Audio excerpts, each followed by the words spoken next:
오늘 새 사람 새 은혜에 대해서 우리 말씀을 나눕니다. 사람들은 죽기를 원한 사람은 없습니다. 모두 다 오래 살기를 원하고 그야말로 장생불사하기를 바라는데, 옛날에 가장 오래 산 사람이 3000갑자를 산 동방삭입니다. 1갑자가 60년입니다. 3000갑자를 살았으니까 3000 곱하기 60 하면 18만 년을 살았어요. 그런데 그것은 그냥 과장된 얘기고, 이 동방삭이 역사적으로는 전환시대 인물입니다. 한 2100년 전의 사람입니다. 그러니까 뭐 10,000년도 안 되죠. 그런데 그 동방삭은 벌써 죽어가지고 백골이 준토로 돌아갔어요. 그런데 그분이 전설상으로는 18만 년을 살다가 어떤 사람이 시냇가에서 숯을 씻고 있습니다.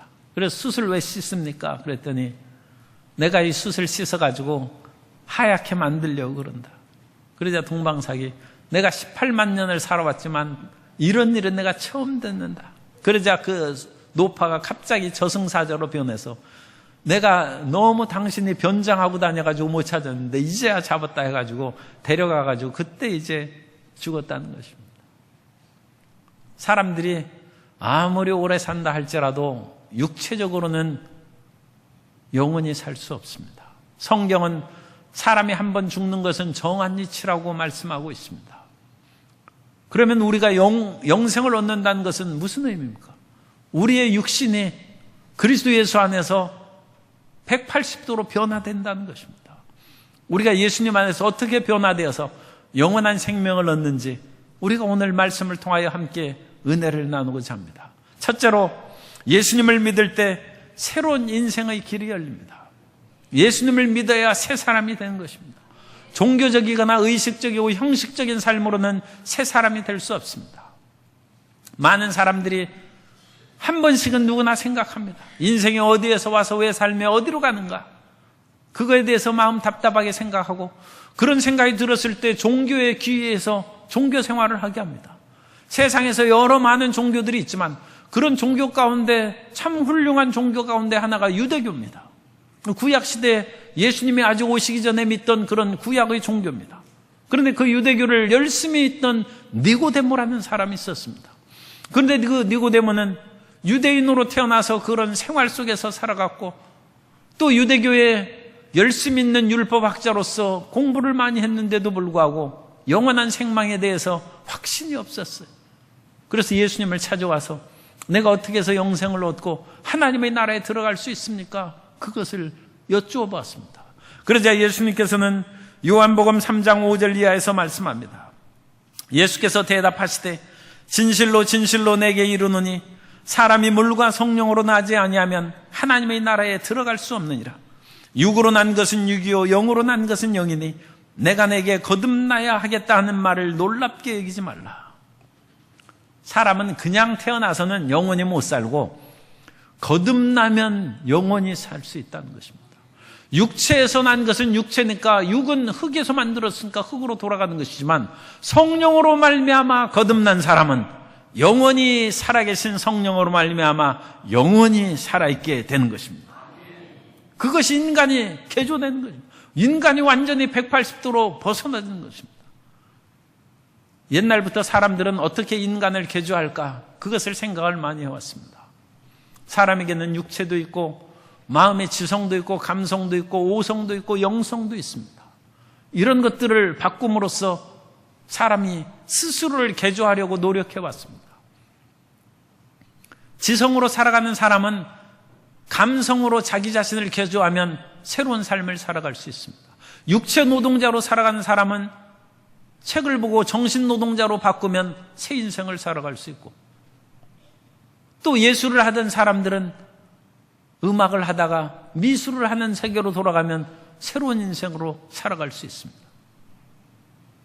어떤 분이 35년 동안 선생님을 하다가 교직에 있다가 정년퇴직을 했습니다. 그래서 학교에 매여 있을 때는 마음대로 다른 사회적인 봉사활동도 하기 어렵고, 또 급료라든지 그런 문제도 있기 때문에 그런 것을 그만두고 봉사할 수도 없고 그랬는데, 이제 정년퇴직했으니까 내가 사회에 봉사해야 되겠다.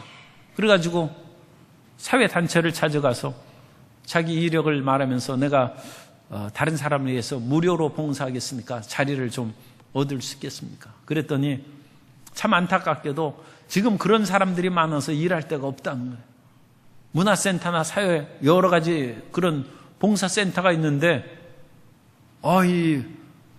무료로 가르치려는 사람이 많다는 거예요. 그럼 그분이 난감해졌어요. 그래서 내가 새로운 인생을 살고자 하는데 어찌 이렇게 길이 안 열리나 해서 여러 군데 찾아가다가 결국은 할 수 없이 문화센터에서 물었어요. 당신들이 정말로 필요한 것이 뭡니까? 그러자 가르치는 사람은 우리가 많은데 배우려는 사람이 적으니까 학생이 되면 우리가 좋다는 거예요. 그분이 그 말을 듣고 감동을 받았어요. 그래. 그러면 내가 이왕 변하고 이런 사회기관이나 봉사단체에 도움을 주려고 했으니까 그러면 학생이 되자. 그래서 선생님이 35년 만에 학생이 됐어요. 그래가지고 돈 내고 학생이 되니까 아주 그 문화센터에서 너무 좋아하는 거, 너무 좋아. 사람이 자기 생각으로 어떤 것을 일을 이루려면 변화되지 않습니다. 음악으로 수십 년 한 분이 음악으로 봉사하려도 마찬가지로 그와 같이 어려움을 만났어요. 그러자 그 사람이 그림 공부로 들어갔어요. 그림에 대해서는 아는 것이 없어요. 그래가지고 그림 공부하는 데 가서 한 탁월한 사람이 그림을 그리기 시작하니까 그 선생님이 너무 좋아하는 거예요. 이렇게 실력 없는 사람 만나가지고 너무 기쁘다는 거예요. 수십 년은 가르칠 수 있겠다는 거예요. 다른 사람에게 기쁨을 주는 거예요. 인생의 대전환과 개조가 이루어져요. 그런데 사람이 직업을 바꾸고 이와 같이 삶의 패턴을 바꾸는 것도 대단한 일이지만 어떤 직업을 바꾸고 삶을 변화시켜도 없어지지 않는 것이 있어요. 어떤 사람은 직업을 30번을 바꿨어요. 그래서 30번 직업을 바꿔야만 했던 남자 책을 냈습니다. 오늘날 직장 얻기가 힘들어서 수십 번 바꾸는 사람들이 많이 있으니까 이런 책들도 인기가 있고 사람들이 관심을 갖는데, 이렇게 수십 번 직업을 바꾸고 수십 번 자기 개조하면서 자기의 모든 능력을 갈아치우고 바꾸는 그런 삶에도 여전히 남아있는 것이 있습니다. 그것이 죄입니다. 죄는 인간이 어떤 삶으로 바꾸더라도 떠나지를 않습니다. 한때 웰빙 식품이 유행해가지고 좋은 음식을 먹어야 병도 걸리지 않고 건강하고 행복하게 산다고 했는데 웰빙 식품이 한계에 달았어요. 그래가지고 또 서울의 어떤 지방에서는 코셔라는 유대인들의 그런 식사법에 인한 음식이 있습니다. 그것이 또 비싼 값으로 팔리고 아주 성황을 이룬다는 얘기가 있어요. 그런데 웰빙 식품이 문제가 아니라 참으로 우리 마음 가운데 기쁨과 평안함을 얻기 위해서는 죄에 대해서 죽어야 됩니다. 웰빙이 있기 전에 웰다잉이 있어야 된다. 죄에 대해서 죽고 의에 대해서 살아갈 때 참으로 우리는 웰빙의 잘 사는 인생이 된다는 것입니다. 그러면 우리가 웰빙의 삶을 살기 위해서는 우리 죄에서 벗어나고 그러므로 본질적으로 새 사람이 돼야 되는데 우리가 죄에 대해서 어떻게 죽느냐는 것입니다. 죄에 대해서 죽음을 가르치는 종교가 기독교입니다. 우리가 예수님을 믿으면 죄에 대해서 죽고 의에 대해서 살아나는 것을 가르치는 것입니다. 로마서 12장 1절에는 말씀합니다. 그러므로 형제들아, 내가 하나님의 모든 자비하심으로 너희를 권하노니 너희 몸을 하나님이 기뻐하시는 거룩한 산 제물로 드리라. 이는 너희가 드릴 영적 예배니라. 제물은 원래 죽어서 제단 위에 드리는 것인데 예수님을 믿고 산 제물로 드리라는 것입니다. 살아있다는 거예요. 우리가 예수님 믿는다고 죽는 게 아닙니다. 그러나 우리의 죄에 대해서 죽고 나 자신의 내 뜻대로 살아가려는 인생의 욕심에 대해서 죽는다는 것입니다. 오늘 우리가 읽은 고린도후서 5장 15절에서도 말씀합니다. 그가 모든 사람을 대신하여 죽으심은 살아있는 자들로 하여금 다시는 그들 자신을 위하여 살지 않고 오직 그들을 대신하여 죽었다가 다시 살아나신 이를 위하여 살게 하려 함이라. 우리가 예수님 믿고 죽었다는 것은 우리가 진짜로 육체가 죽는다는 것이 아니라 우리가 본질이 바뀌어서 이제 나를 위하여 살지 아니하고 예수님을 위하여 사는 존재로 변화된다는 것입니다. 세계적인 우리 한국 식품이 뭐죠? 김치 아닙니까? 김치. 그런데 김치는 배추가 죽은 거예요. 배추에다가 소금 뿌려가지고 그 고춧가루에 버무렸는데 이 배추가 안 죽을 수가 없어요. 그러나 배추가 썩어서 없어진 것이 아니라 변해져서 발효된 것입니다. 그래서 배추가 그 생으로 있을 때는 더군다나 여름 장마에 배추 이렇게 비 맞으면 금방 썩고 이렇게 문드러져서 못 먹습니다. 그런데 이 배추를 소금에 절여서 김치를 담아 놓으면 1년을 가고 묵은지는 여러 해 가고 또 묵은지 또 즐기고 좋아하는 사람도 있어요. 이 더운 여름에 우유를 밖에 내놓으면 금방 상합니다. 유목민들이 소젖, 염소젖을 짜서 그것을 먹고 살아갔는데 유목민들도 고기 잡아서 염소 그냥 잡아서 먹고 그런 것은 거의 없습니다. 젖을 짜서 주로 먹는. 그런데 이 유목민들이 사는 그 더운 지방에서 얼마나 쉽게 변하겠어요. 그런데 그 사람들이 그 하나님이 주신 아이디어로 깨닫는 것이 그걸 발효시키는, 그걸 발효시켜서 우유를 발효시켜서 치즈를 만들고 그걸 끊임없이 저어서 버터로 만들고 그래가지고 그것을 발효식품으로 가공식품을 만들면 1년을 가고 2년을 가고 여러 해 가도 그것을 먹을 수 있고 그럼으로써 유목민들이 생존할 수 있습니다. 우리가 예수님을 믿는 것은 그런 것입니다. 우리의 육체대로 살아가서는 모든 육체는 한 번 죽는 것은 정한 이치인데 흙에서 나온 인생이 안 죽을 수 없어요. 그러나 우리가 예수님 믿고 거듭나면, 성령으로 거듭나면 우리는 새 사람이 됩니다. 그래서 김치에 빗대어서 얘기하면 우리가 예수님을 믿으면 발효되는 거예요. 그래가지고 배추는 배추인데 김치가 되면 이건 배추가 아니잖아요. 그러면서 또 그게 배추가 아니라고 할 수도 없죠. 배추가 김치가 된 것이니까. 그러나 김치를 보고 배추라고 하는 사람이 없는 것처럼 우리가 예수님을 믿으면 옛날 육의 사람이 아니라 새 사람이 된 것입니다. 새 사람이 된 것입니다. 그 발효된 새 사람이 된 것. 거듭난 사람은 존재가 바뀐 것입니다. 그렇기 때문에 예수님께서는 십자가에 못 박여 육신이 죽고 성령으로 말미암아 예수님께서 죽은 지 사흘 만에 능력으로 부활하셨습니다. 그러므로서 16절에 말씀합니다. 그러므로 우리가 이제부터는 어떤 사람도 육신을 따라 알지 아니하노라. 비록 우리가 그리스도도 육신을 따라 알았으나 이제부터는 그같이 알지 아니하노라. 예수 믿는 사람은 옛날 사람이 아니에요. 예수님 믿는 사람은 거듭난 사람입니다. 예수님 믿는 사람은 발효된 사람이에요. 그러니까 예수님 믿는 사람은 우유가 아니에요. 그 사람은 치즈가 됐어요. 우유하고 치즈는 다르죠. 새 사람이 되는 새 사람. 우리는 예수님 믿으면 본질이 바뀐 거예요.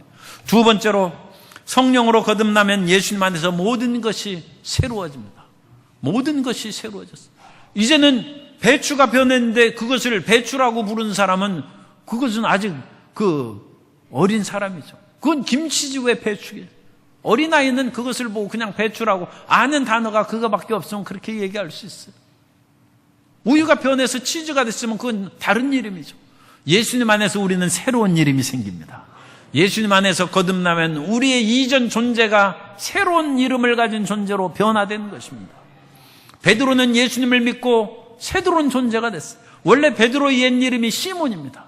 시몬은 흔들리는 연약한 이름을 뜻하는 것입니다. 그러나 예수님을 믿고 나서 주님께서 베드로라고 이름을 지어줬어요. 베드로는 페트라라는 헬라에서 나온 단어고 페트라는 반석이라는 뜻이에요. 너는 연약한 갈대 같은 시몬이 아니라 반석인 베드로, 페트라가 된다는 것입니다. 물론 예수님께서는 나중에 예수님께서 십자가에 달리실 때 제자들이 다 도망가고 베드로도 도망갔다가 다시 돌아와서 차라리 도망가서 가만히 숨어있지 왜 돌아왔는지 예수님을 3번이나 또 모른다고 부인했어요. 그런 처참한 그런 지경에까지 빠졌어요. 연약한 시몬입니다. 그러나 시몬은 쉽게 여름 날씨에 상해버리는 우유와 같은 거예요. 그러나 그 우유를 주님께서 치즈로 변화시키는 역사를 베풀어 주셔서 흔들리지 않고 변하지 않는 베드로로 변화시켜 주시고 너는 지금 베드로라고 불렀지만 앞으로 흔들릴 때가 있다. 그러나 필경은 베드로가 되어서 반석이 될 것이고 그 반석 위에 하나님의 위대한 역사가 이루어질 것이라는 것입니다. 우리가 예수님을 믿으면 존재가 변해서 새로운 이름을 가진 사람이 됩니다. 따라서 하세요. 나는 예수님 안에서 새 사람이 되었고 새 이름을 가졌습니다. 그럼 어떤 이름이 있어요? 요한계시록 2장 17절에 보면 귀 있는 자는 성령이 교회들에게 하시는 말씀을 들을지어다. 이기는 그에게는 내가 감추었던 만나를 주고 또 흰 돌을 줄 터인데 그 돌 위에 새 이름을 기록한 것이 있나니 받은 자밖에는 그 이름을 알 사람이 없느니라. 일단 보편적인 예수 이름 가르쳐 주겠습니다.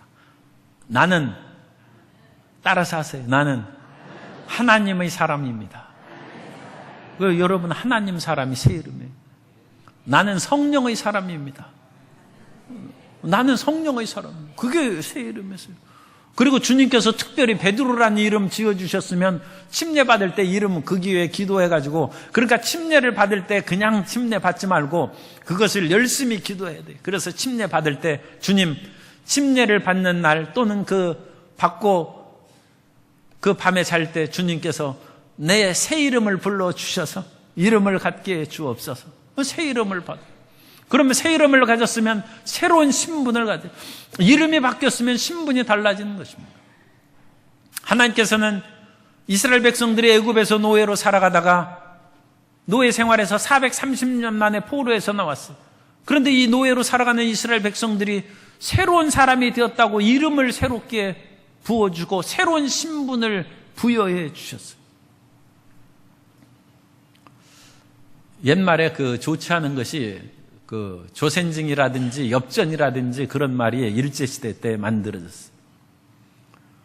일제시대는 35년밖에 사실 기간이 안 됐는데 그 35년간에 그 세계의 어떤 제국주의 역사에서도 그런 역사가 없는 아주 잔혹하고 아주 무지막지한 그런 식민 정책을 해서 민족의 혼을 말살하고 언어를 말살하려고 했어요.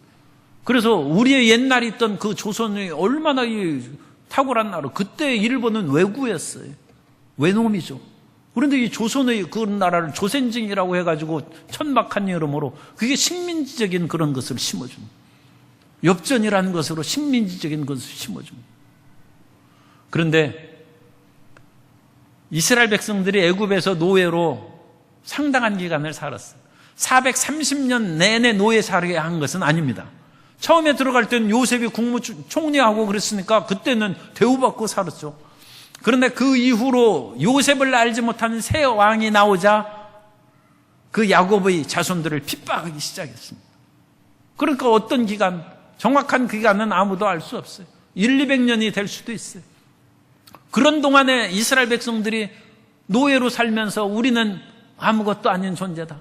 그냥 벽돌이나 만들고 국고성이나 그런 성원을 만드는 그런 천한 그런 인식이 심은, 그 천한 인식을 하나님께서는 뒤바꿔서 너는 그런 사람이 아니라는 것이다. 너는 새로운 신분을 가진 위대한 존재라는 것이다. 그래서 출애굽기 19장 5절 이하에 보면 세계가 다 내게 속하였나니 너희가 내 말을 잘 듣고 내 언약을 지키면 너희는 모든 민족 중에서 내 소유가 되겠고 너희가 내게 대하여 제사장 나라가 되며 거룩한 백성이 되리라. 너는 이 말을 이스라엘 자손에게 전할지니라. 너희는 노예 애굽 국민에게 시달림을 받던 이동 국민이 아니라 제사장의 나라, 하나님의 쓰임받는 제사장 나라고, 너희는 천박한 민족이 아니라 거룩한 백성이란 말이야. 하나님께서 모세를 통하여 이스라엘 백성들에게 새로운 신분을 부여넣어 준 거예요. 오늘날 우리가 예수님을 믿으면 우리는 전혀 새 사람이 되는 것입니다. 배추는 썩어 없어지지만 김치는 세계적인 식품이 된 것처럼 우리가 이 세상에서 처음 태어났을 때 어떤 상황에 태어났든지 어떤 상황에서 살아왔든지 그것이 문제가 아니라 예수님을 믿으면 새 사람이 되고 새로운 신분을 갖는 것입니다. 그 새로운 신분에 대해서 요한복음 1장 12절에서 말씀합니다. 영접하는 자 곧 그 이름을 믿는 자들에게는 하나님의 자녀가 되는 권세를 주셨다. 이전에 우리가 무슨 권세가 있었는지 모릅니다. 권세가 전혀 없었을 수도 있어요. 그러나 이제는 우리는 하나님의 자녀가 되는 권세가 있는 것입니다. 하늘과 땅과 세계를 다스리는 만군의 야훼 하나님의 자녀가 되는 권세가 있다는 것입니다. 위대한 존재로 우리는 새로운 자화상을 가져야 합니다. 베드로는 베드로전서 2장 9절에서 말씀합니다. 너희는 하나님의 택하신 족속이라는 거죠. 이 세상에서 하나님이 우리를 택하셨습니다. 또한 왕같은 제사장인데 얼마나 화려하고 위엄 있는지 왕같은 제사장이요 거룩한 나라요 그의 소유된 백성이라는 것입니다. 이것이 주님께서 우리에게 주신 새로운 신분입니다. 예수님 안에서 위대한 이런 새로운 신분을 가지고 전진해 나아가는 성도 여러분 되시기를 주님 이름으로 축복합니다. 뿐만 아니라 주님께서는 새로운 신분에 어울리는 새로운 성품을 주셨어요. 그래서 이 새로운 성품은 어떤 성품입니까? 그냥 착하고 부드럽고 다른 사람에게 존경받는 그런 성품이냐? 그런 것 이상입니다. 우리는 신의 성품, 하나님의 성품에 참여하는 자가 된 것입니다. 베드로후서 1장 4절에 보면 이로써 그 보배롭고 지극히 큰 약속을 우리에게 주사 이 약속으로 말미암아 너희가 정욕 때문에 세상에서 썩어질 것을 피하여 신성한 성품에 참여하는 자가 되게 하려 하셨느니라. 우리는 이 썩어지는 존재가 아니라 신성한 성품, 하나님의 거룩한 성품에 참여해서 거룩한 사람이 되었고 사랑의 사람이 되었고 소망의 사람이 되었고 믿음의 사람이 된 것입니다. 그래서 이 세상에서 눈에는 아무 증거 안 보이고 귀에는 아무 소리 안 들고 손에는 잡히는 거 없어도 우리는 끝까지 믿고 사는 사람이 되었고 세상은 삭막하여서 미움과 다툼과 증오와 원망과 불평이 가득하지만 우리는 사랑의 성품을 가진 사람으로 변화됐어요. 배추가 아니라 김치로 변화되어서 본질이 바뀌었어요. 썩어지는 그런 우유가 아니라 썩지 않는 치즈로 변했어요. 예수님 믿으면 새 성품으로 살아가는 새 존재가 된 것입니다. 그런데 이 새 성품은 우리의 영혼으로부터 오는 거예요. 영혼으로부터. 주님께서 육은 육에서 난 것은 육이고 영혼에서 성령으로 말미암은 것은 영이라고 했어요. 그러니까 성령께서는 우리의 영을 지금 변화시킨 거예요. 그 영이 변화시킨 것이 점차로 발전하면 우리의 마음도 변하고 우리의 몸도 변화될 줄로 믿습니다. 그러면 최후의 마지막으로 변화된 것은 우리 몸이 신령한 몸으로 변화돼서 부활하는 것입니다. 그건 마지막 단계에 이루어지는 거예요. 우리는 그 마지막 단계를 향하여 전진해 나아가는 소망의 자녀들입니다. 내일에 대한 기대가 있어요. 우리는 그대로 흩어져서 사라져버리고 썩어질 인생이 아니라 부활의 영광으로 덧입을 내일을 기대하며 살아가는 자녀인 것입니다. 그런데 이 기간이 조금 길게 생각할 수도 있고 이 세상을 살아갈 때는 마음에 좀 답답하고 의심이 날 때도 있어요. 그래서 그런 의심에 들어서 흔들리는 사람에 대해서 베드로후서 2장 20절에 경고하고 있습니다. 만일 그들이 우리 주 대신 구주 예수 그리스도를 알므로 세상의 더러움을 피한 후에 다시 그 중에 얽매이고지면 그 나중 형편이 처음보다 더 심하리니 의의 도를 안 후에 받은 거룩한 명령을 저버리는 것보다 알지 못하는 것이 도리어 그들에게 나으리라. 참된 속담에 이르기를 개가 그 토하였던 것에 돌아가고 돼지가 씻었다가 더러운 구덩이에 도로 누웠다 하는 말이 그들에게 응하였도다. 세상의 유혹으로 더러운 것으로 돌아가면 안 된다는 것입니다. 우리는 이 세상을 살아갈 때 육체가 있는 한 끝까지 있습니다. 육신의 소욕이 있어요. 육체가 있는데 육신의 원하는 것이 왜 없겠습니까? 먹고 싶고 세상의 온갖 쾌락을 누리고 싶고 피부의 감각도 사람들이 왜 비단 옷 입기를 즐겨하고 삼배 옷 입기를 싫어합니다. 삼배 옷은 거칠거리니까 싫은 것이고 비단 옷은 부드러우니까 이 감각적인 것에 대한 그 마음이 있는 것입니다. 육체는 육체의 소욕이 있는 것입니다. 그러나 성경은 말씀합니다. 로마서 8장 13절 이하에 너희가 육신대로 살면 반드시 죽을 것이로되 영으로서 몸의 행실을 죽이면 살리니 무릇 하나님의 영으로 인도함을 받는 사람은 곧 하나님의 아들이라.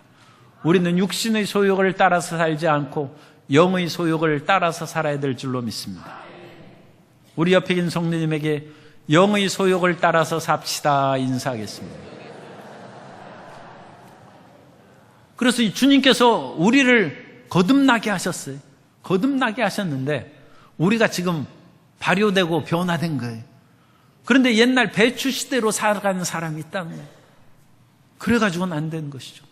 변화된 거듭난 새 사람으로 살아가야 되는데, 새 사람으로 살아가는 것은 성령의 소욕대로 살아가서 성령의 소욕을 쫓아서 새로운 이름으로, 새로운 신분으로, 새로운 성품으로 살아가는 하나님의 자녀가 되는 것입니다.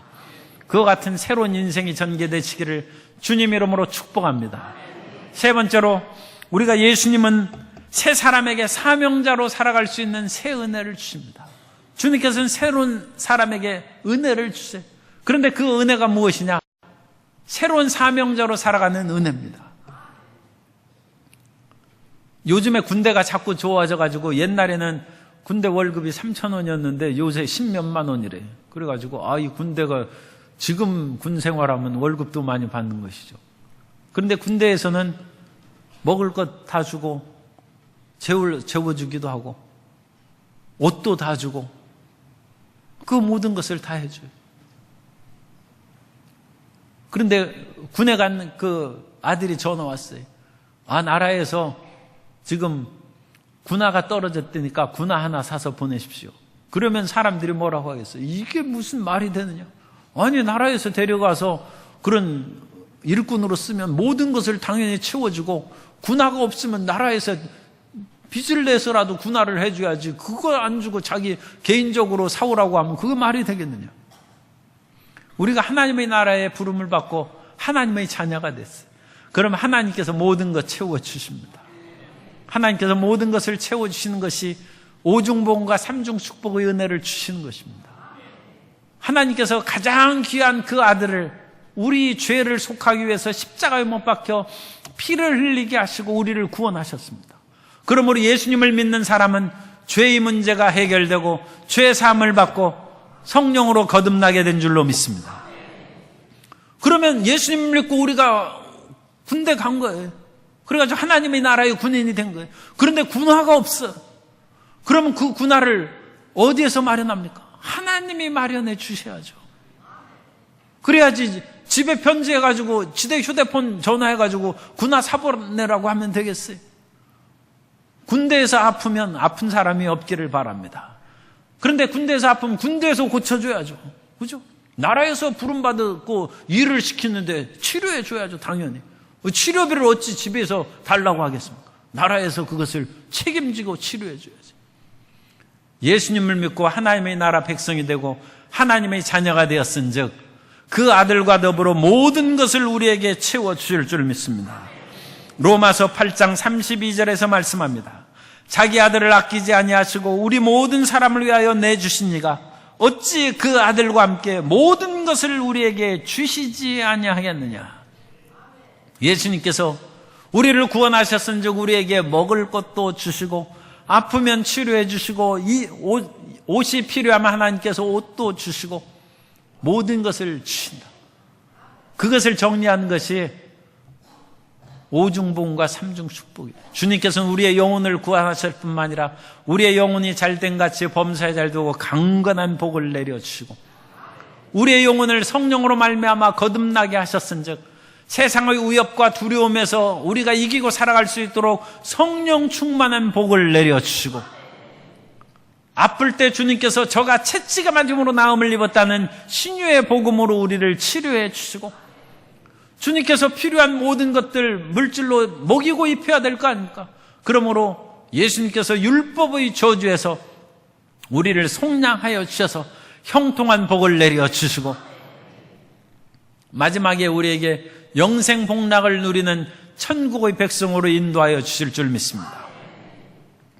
주님께서 우리를 부르셨은즉 모든 것을 채워주시는 은혜를 주신다는 것입니다. 세상을 살아가면 우리가 육체가 있기 때문에 여전히 시간과 공간의 한계에 처할 때가 있습니다. 베드로가 물고기를 잡다가 갈릴리 바다에서 고같이 잔뼈가 굵으면서 살아왔는데 항상 승리해야 되는데 그렇지 못해요. 어느 날 베드로가 밤이 맞도록 물고기를 잡았는데 고기를 못 잡았어요. 밤새도록 그물을 내렸는데 허탕을 쳤어요. 그런데 예수님이 오셨어요. 그리고 예수님께서 베드로에게 명령하십니다. 깊은 데에 가서 그물을 내려라. 그러자 베드로가 대답하는 거예요. 내가 밤이 맞도록 수고하여도 얻은 것이 없지만은 말씀에 의지하여 그물을 내리리다. 그리고 깊은 데로 가서 그물을 내리니까 그물이 찢어질 정도로 물고기가 가득 채워졌어요. 우리 인생의 실력과 노력으로는 낭패를 당할 때가 있어요. 그러나 예수님이 우리에게 오시면 하나님의 성공이 따르는 것입니다. 예수님을 믿고 거듭나야 된다는 것이 바로 그것입니다. 예수님이 우리 가운데 오셔서 항상 예수님과 동행하는 삶이 예수님을 믿고 성령으로 동행하는 삶인 줄 믿습니다. 그러한 삶이 됐으면 우리 가운데 물고기를 한 마리도 잡지 못하는 어려움과 낭패와 역경이 다가왔을 때 말씀을 의지하여 그물을 내리면 그물이 찢어질 정도로 많은 고기를 잡고 풍요가 임하게 될 줄로 믿습니다. 저주가 떠나가는 것입니다. 세상을 살아가면서도 육체가 있으니까 우리 마음 가운데 두려움이 생기고 어려움이 생길 수 있어요. 우리가 우리 실력으로는 귀신을 못 쫓아요. 우리 육체가 있는 사람이 귀신을 보는 사람이 가끔 있긴 있지만 대부분 사람은 귀신 못 보지 않습니까? 옛날에 무슨 영화 식스센스인가 무슨 영화에는 귀신을 보는 그런 소년 이야기가 나온 것 같은데 가끔 보는 사람이 있어요. 그러나 대부분은 귀신도 못 보는데 귀신을 어떻게 이기겠어요? 그러나 우리는 예수 이름으로 귀신을 이깁니다. 믿는 자들에게 이런 표적이 따르리니 저희가 내 이름으로 귀신을 쫓아낸다는. 거듭난 사람은 귀신을 이기는 놀라운 능력이 있어요. 뿐만 아니라 이 세상은 영적인 전쟁의 세상이 되어서 에베소서 6장 12절에 있는 것처럼 우리의 씨름은 혈과 육을 상대하는 것이 아니요 통치자들과 권세들과 이 어둠의 세상 주관자들과 하늘에 있는 악의 영들을 상대합니다. 우리는 시시하게 눈에 보이는 사람하고 싸우고 그러지 않습니다. 우리는 눈에 보이는 사람은 용서하고 사랑하고 원수 갚는 것이 내게 있으니 내가 갚으리라는 말씀을 믿고 이해하고 용납해 주는 것입니다. 그런데 우리가 용서하지 않고 싸우는 존재가 있어요. 그것은 악의 영들에 대해서, 흑암의 세력에 대해서 우리는 싸우고 우리는 승리하는데 흑암의 세력을 우리가 어떻게 이기느냐? 우리는 영적인 존재이기 때문에 영적인 그런 느낌이 있어요. 재앙과 어두움이 우리의 삶 가운데 우리의 마음 가운데 틈타고 다가올 때 우리는 예수 이름으로 귀신아 물러가라 쫓아낼 수가 있습니다. 흑암의 세력을 물리치고 승리할 수 있습니다. 그것이 주님께서 우리에게 주시는 은혜입니다. 주님께서 우리에게 이와 같이 물질적인 은혜도 주시고 영적인 세계에서도 은혜를 주시고 영혼이 잘된같이 범사에 두고 강건한 복을 내려주신 것은 사명자로 살아갈 수 있도록 은혜를 주시는 것인데, 주님께서 우리에게 어떤 사명을 주셨습니까? 우리에게 영원한 직업이 있어요. 영원한 직업은 하나님이 원하신 일을 행하는 것입니다. 그러면 하나님이 원하시는 것이 뭡니까? 하나님이 세상을 이처럼 사랑하사 독생자를 주셨으니 이는 그를 믿는 자마다 멸망하지 않고 영생을 얻게 하려 하심이라. 이 하나님의 위대한 메시지를 우리가 전하는 것이 우리의 일입니다. 이 세상에서 가장 위대한 일은 하나님과 그 보내신 예수 그리스도를 믿는 것입니다. 그 믿는 것이 우리의 일입니다. 이 세상에서 아무 일도 난 한 것 없이 그냥 살다 간다는 사람이 있으면 예수님을 믿고 예수님을 믿은 것이 가장 크고 위대한 일을 한 것입니다. 뿐만 아니라 이 예수 그리스도를 믿지 않는 사람에게 전하는 것만큼 크고 위대한 일이 없습니다. 그리스도 예수를 증거함으로써 하나님의 일을 행하는 영원한 직장인이 되시기를 주님 이름으로 축복합니다. 세상의 직장은 뭡니까? 먹고 사는 것이 직장이죠. 어릴 때부터 유치원 다니고 그와 같이 초등학교, 중고등학교 다니면서 평생 배우는 것이 뭐예요? 먹고 사는 거 배우는 거예요. 그런데 그것으로 인하여 먹고 살다가 그냥 떠나가는 인생은 얼마나 허무합니까? 우리가 배우는 것이 정말로 너무나 안타까울 때가 있어요.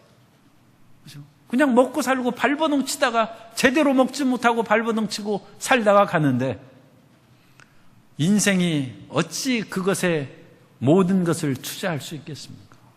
인생의 진정한 일은 먹고 사는 문제뿐만 아니라 그것을 뛰어넘는 하나님의 일을 행하는 것이고, 하나님의 일을 행하는 먼저 그 나라와 의를 구하라.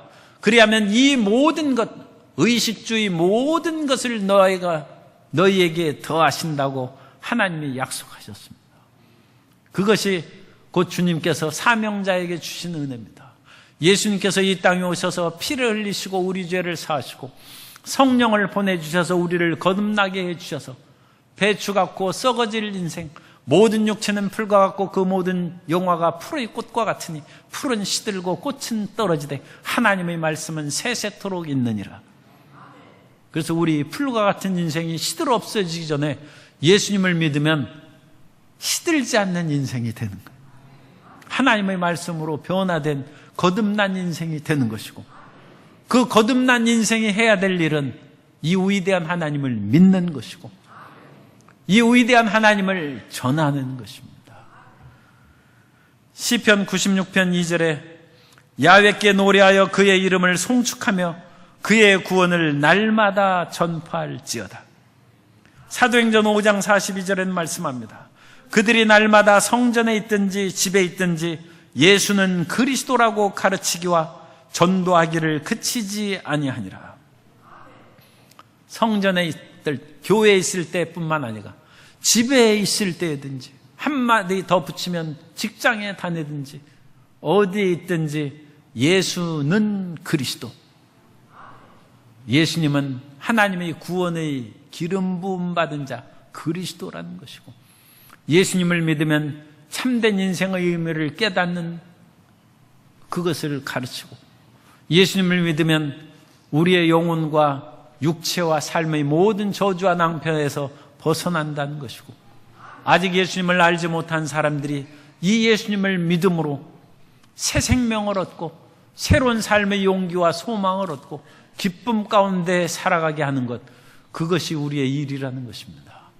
이 일을 하는 소위 입에 망을 씌우지 않은 것처럼 이 하나님의 이 일을 행하는 우리 모든 그리스도인들에게 그 입에 망을 씌우지 않고 모든 것을 풍족하게 누리고 살아갈 수 있도록 복을 내려주실 줄 믿습니다. 예수님 안에서 새 사람이 되고 놀라운 새 은혜로 충만히 체험받게 되시기를 주님 이름으로 축복합니다.